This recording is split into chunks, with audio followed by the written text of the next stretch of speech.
I'm McBrayer, and I'm here at the Barham Crossing neighborhood off of 401. And here with me is Sharon Barham, who is the developer of this neighborhood. And Sharon, why don't you tell us a little bit about how Barham Crossing came to be? Well, my husband's family's from this area, Tim, and this land, actually all the surrounding land, was his grandfather's before the Depression, and naturally there were some issues that came up with that, and he had to sell some of it, but we retained a large tract, which is now our farm, and we purchased some additional land, combined it with some land that we own to create Barham Crossing. The family farm is called Barham Siding. The neighborhood is off Barham Siding Road. The family farm is still in operation. My husband is still an active tobacco grower and cucumbers and things of that nature. So this area is a very rural area, but at the same time, with the growth from the Wake Forest and Rollsville area, it is becoming, or it has become, a really easy access point to shopping and grocery stores and things of that nature. So that's basically how Barham Crossing has come to be. It's a small subdivision, but it's something that we are here and we're entrenched in, and we are very proud of. Well, tell us about how many lots there are and the average cost of the lots, and how many homes that you already have in the neighborhood that have been built, and the type of homeowners that are living here now, because I think people would be interested in knowing that some people that could have chosen a lot of different places to build chose to build here.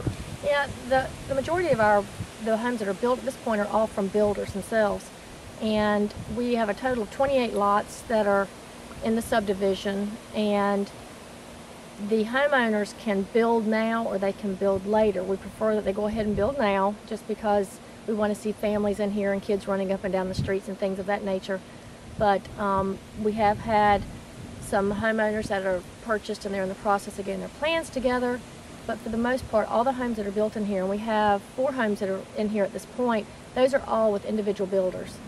They have built their own homes and they've got their families established out here, and they love it because it is quiet, and they have kids running around outside, and they're not worried about street access as far as traffic or anything of that nature, but yet they know that they can get to most anything they need very quickly. Well, talk about convenience. You're very close to Highway 96 and Highway 98. You're not even that far from Triangle Town Center. I mean, it really is easy to get to a lot of places from here. Yep, it is. US 1 is not that far away? 401, US 1, and then 540 to get to the airport is not very far at all. I don't live very far from here at all. I live about two or 3 minutes from here. And when I moved out to this area, my friends all wondered why, because they felt like it was so far out. And several of them have actually moved out here now, and they understand why we live in this area. Now, in terms of the cost of the individual lots, give us a sense of how much they're going for and the size of the lots.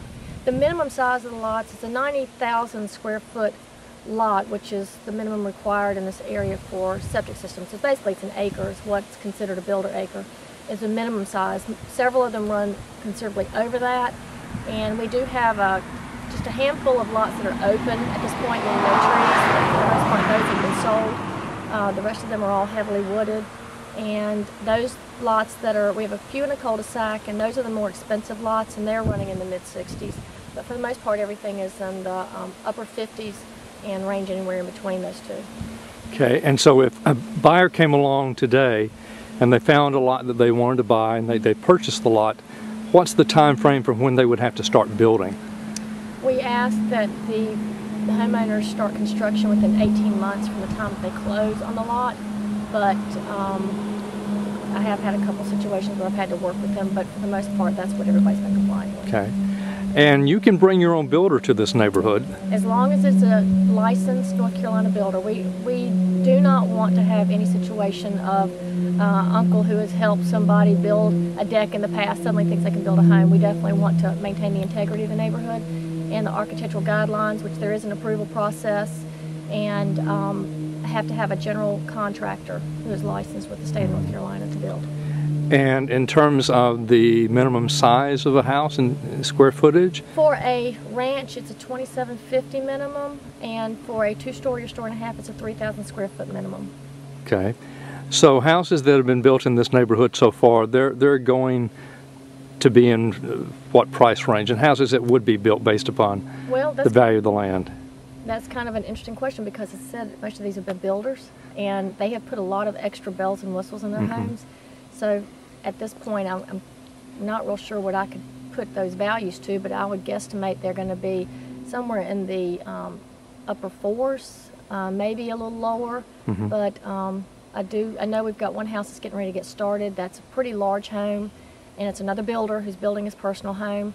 And that home, they expect to put a pool and maybe a separate little house outside for that pool house. And that home, I would imagine, would be even considerably higher than that. But they're liking it because the price of the lots are lower, and they can put more in the house.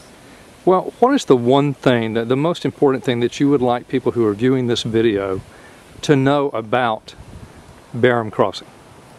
Well, the name Barham means a lot around here for those that are not moving around this area or moving into this area and they're not familiar with it. But if you go anywhere around the Wake Forest or Rollsville area and you mention Barham, they pretty much know where you're from and they know who you're attached to. So that can be good or bad, but for the most part, it's really good. Well, we thank you for your time, and it's a lovely neighborhood, and we hope that a lot of people are going to see this video and want to come take a look. I hope so too. Thanks.